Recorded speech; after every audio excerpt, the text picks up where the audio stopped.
Hello guys, Sonarghat উত্তর বাজার ভালো বাহি ট্রাক খারাপ অবস্থায় জ্যাক থেকে গাড়ি উল্টে পড়ে যায় রাস্তায়।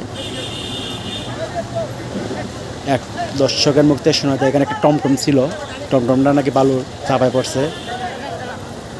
এখন সোনারঘাট ফায়ার সার্ভিস উদ্ধারের কাজ চলতেছে, মানে কোনো ধরনের লোক বালু চাপা আছে কিনা বালুগুলা সরাইয়া সোনারঘাট ফায়ার সার্ভিস কর্তৃপক্ষ এটা খতিয়ে দেখতেছে। দেখুন প্রচুর যানজট কিন্তু লাগিয়ে রয়েছে, মানে এমন জায়গায় ট্রাকটা উল্টাইছে ফোলারা মাঝ রাস্তায়, দুইদিকে প্রচুর জাম, অনেক জাম। সবাই দোয়া করবেন যেমনি কোনো ধরনের মানুষ যেমনি বালু নিচে না থাকে, সবাই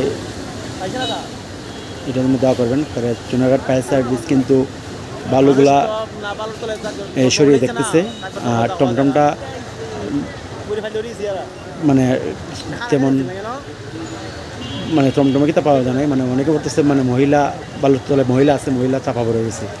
সোনারঘাট ফায়ার সার্ভিস তোমার বালুগুলা সরাই দেখতেছে যেমন কোনো ধরনের মানুষ না থাকে আছে কি না, কারণ অনেকেই বলতেছে, অনেকে বলতেছে নাই। সবাই ভিডিওটি শেয়ার করে দিবেন, অন্য জায়গায় সহযোগিতা দিবেন। সোনারঘাট উত্তর বাজার।